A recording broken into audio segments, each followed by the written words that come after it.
শ্রীলঙ্কার ভ্রমণের আজকে আমার তৃতীয় দিন চলছে। ন্যাশনাল মিউজিয়ামের এই ভবনটা দেখতে ভালোই লাগছে। এটা হচ্ছে কলম্বো ইন্ডিপেন্ডেন্স স্কয়ার। গেটের ভিতরেই প্রেসিডেন্টের বাসভবন। ব্রিটিশ আদলের কিছু ভবন আমরা দেখতে পাচ্ছি। জাতীয় মন্দির এটা। যারা ইতিমধ্যে চ্যানেলটি সাবস্ক্রাইব করেছেন তাদের কাছে আবারও কৃতজ্ঞতা প্রকাশ করছি, আর যারা দেখছেন তারাও কৃতজ্ঞতা প্রকাশের সুযোগ দিবেন।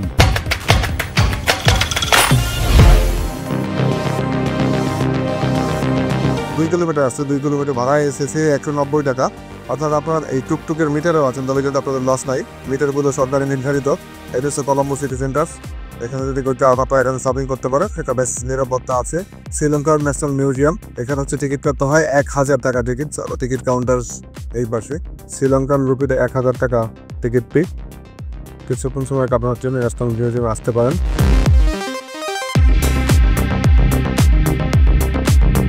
হ্যালো প্রিয় বন্ধুরা, সবাইকে শুভেচ্ছা জানাচ্ছি। শ্রীলঙ্কার ভ্রমণের আজকে আমার তৃতীয় দিন চলছে। তৃতীয় দিনের বিকালে আমরা আসছি এই যে শ্রীলঙ্কার যে ন্যাশনাল মিউজিয়াম আছে, সেই ন্যাশনাল মিউজিয়ামে টিকিট হচ্ছে 1000 টাকা, অর্থাৎ বাংলাদেশে প্রায় 350 টাকার মতন পড়বে। এখানে যদি কেউ ঢুকতে চান, চলুন আমরা দেখে আসি ন্যাশনাল মিউজিয়ামের ভিতরে কি কি আছে। এটা হচ্ছে ন্যাশনাল মিউজিয়ামের ভবন। সাজানো গোছানোই মনে হচ্ছে, বেশ পরিচ্ছন্ন।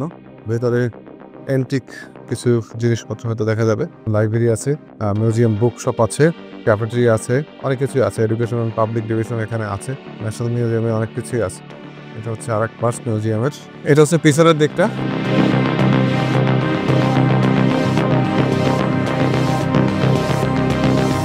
কলম্বো ইন্ডিপেন্ডেন্ট স্কয়ার যেটা, সেটা হচ্ছে দেখার মতো একটা জায়গা। চলুন কলম্বো ইন্ডিপেন্ডেন্ট স্কয়ারটা একটু দেখে আসি।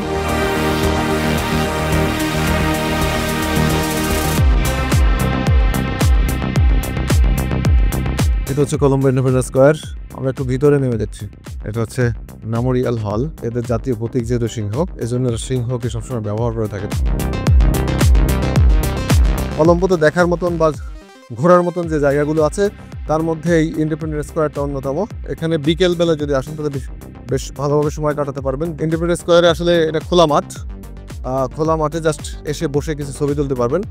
এটাই হচ্ছে ইন্ডিপেন্ডেন্স স্কয়ার। ডন স্টেফেন সেন্তাইকে, সে হচ্ছে স্বাধীনতার জনক, জাতির জনক, the father of the nation. এখানে তার নাম সাইনবোর্ড দেখা যাচ্ছে। এই যে স্বাধীনতার স্তম্ভ বা স্বাধীনতার যে স্তম্ভ আছে, সেই স্তম্ভর অনেক সুন্দর করে অনেক কিছু তৈরি করে রাখা হয়েছে। আকর্ষণীয় মনে হচ্ছে, অনেক ডিজাইন করা।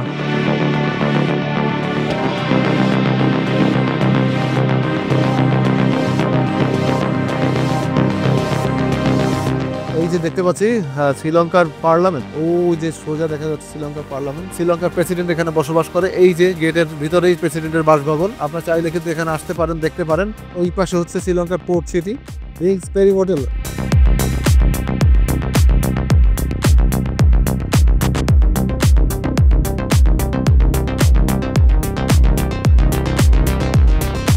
ব্রিটিশ আদলের কিছু ভবন আমরা দেখতে পাচ্ছি। রাস্তায় চলতে চলতে দেখে মনে হচ্ছে যে আমরা ব্রিটিশ বা অন্য কোনো জায়গায় গেছি। শ্রীলঙ্কা পুলিশ হেডকোয়ার্টার্স, এই যে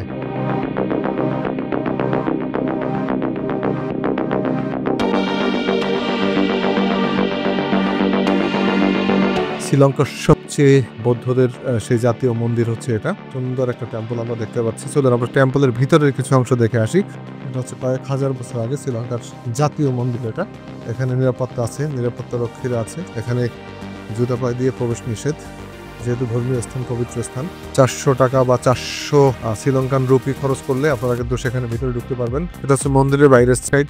মন্দিরটি বাইরে বেশ আলোকিত, আলোকসজ্জায় সজ্জিত। ভিতরে কি ধরনের জিনিসপত্র আছে, ভিতরে কি ধরনের সাজানো আছে, সেই জিনিসগুলো আসলে আমরা দেখানোর জন্যই কিন্তু আপনাদেরকে ভিতরে নিয়ে যাবো। চলুন একটু দেখে আসি। পুণ্যার্থী বা যারা আছে সেই মন্দির এখানে প্রবেশ করার সুযোগ পায়।